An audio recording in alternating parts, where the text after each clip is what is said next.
Olá, hoje nós vamos tratar de um tema referente ao planejamento patrimonial da família, em que se faz a seguinte indagação: como economizar depois da morte? Efetivamente, isto é uma difícil tarefa, porque você, quando não está aqui mais entre nós, entre seus filhos, você não tem mais como influenciar no planejamento patrimonial dos bens que você deixou. Isso porque você vinculou todo o seu patrimônio à sua pessoa física, ao seu CPF. Todo o patrimônio em nome do CPF, em nome da pessoa física, né, morre efetivamente junto, ele se exaure junto com a morte. Ele cria uma massa. Ele cria uma massa. Então, para que seus herdeiros tenham acesso de forma individualizada a cada um da sua cota de herança, é preciso, então, que eles façam um inventário. E o inventário não é barato. O inventário é um mal, né, que acontece com as pessoas que procrastinam, com as pessoas que não fazem o seu planejamento patrimonial em vida.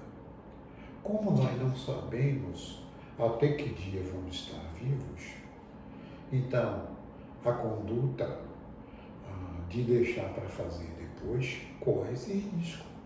Porque se isso ocorrer, você deixar aqui o plano da vida material, você não tem mais como discutir ou fazer o seu planejamento patrimonial. Então você não tem mais como economizar nesse planejamento. O planejamento patrimonial te dá várias vantagens que levam você a não procrastinar. A primeira delas é que você deixa tudo resolvido. Você vai institucionalizar o seu patrimônio em uma empresa que não faz nada, em uma empresa que vai ser o guarda-chuva desse patrimônio. Assim como os demais milionários têm feito, no Brasil e no mundo. Mas essa regra legal que permite isso para os milionários, permite para todos, para a classe média, para todos. Então não é uma regra de privilégio, é uma regra aplicável a todos. Então, o correto é fazer o planejamento patrimonial, porque dentro dele você tem um planejamento tributário.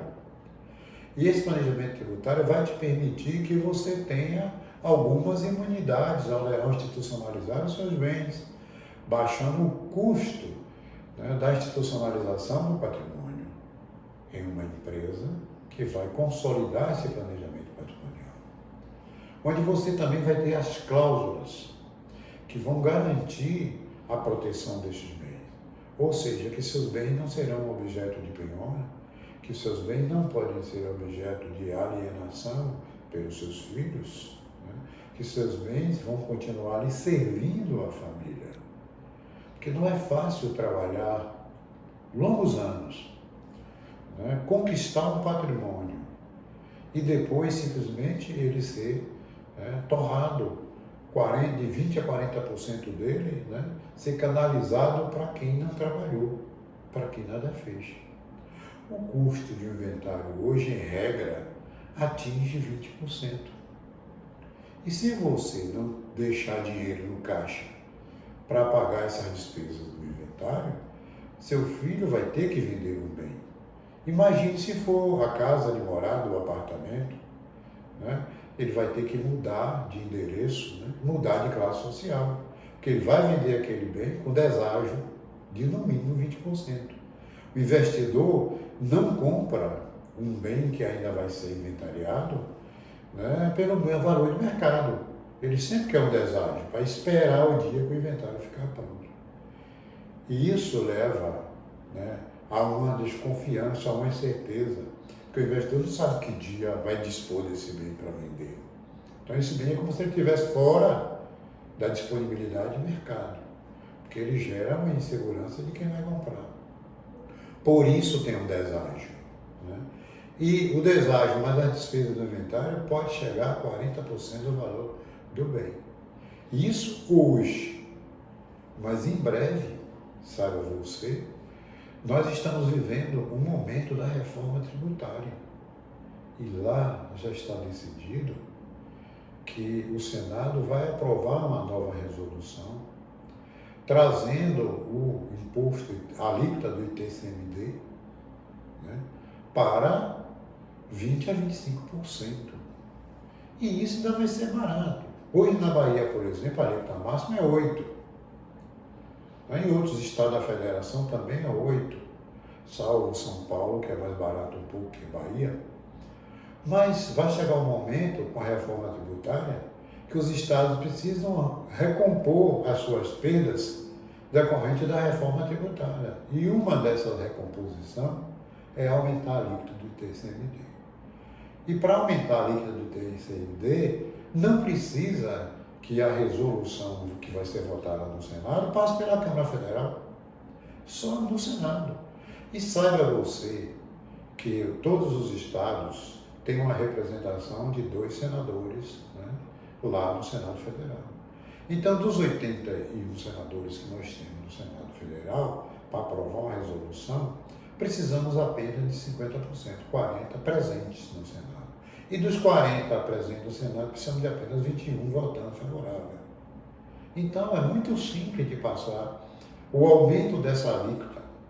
E isso, gente, é uma realidade, não só do Brasil, mas de outros países, de aumentar o imposto sobre a morte, o imposto causa morte.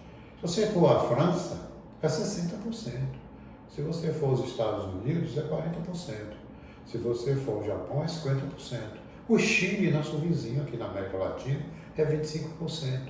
Então há um consenso, né, no mundo que o imposto sobre a herança não deve ser um imposto baixo, de alíquota baixa, né? Isso também serve.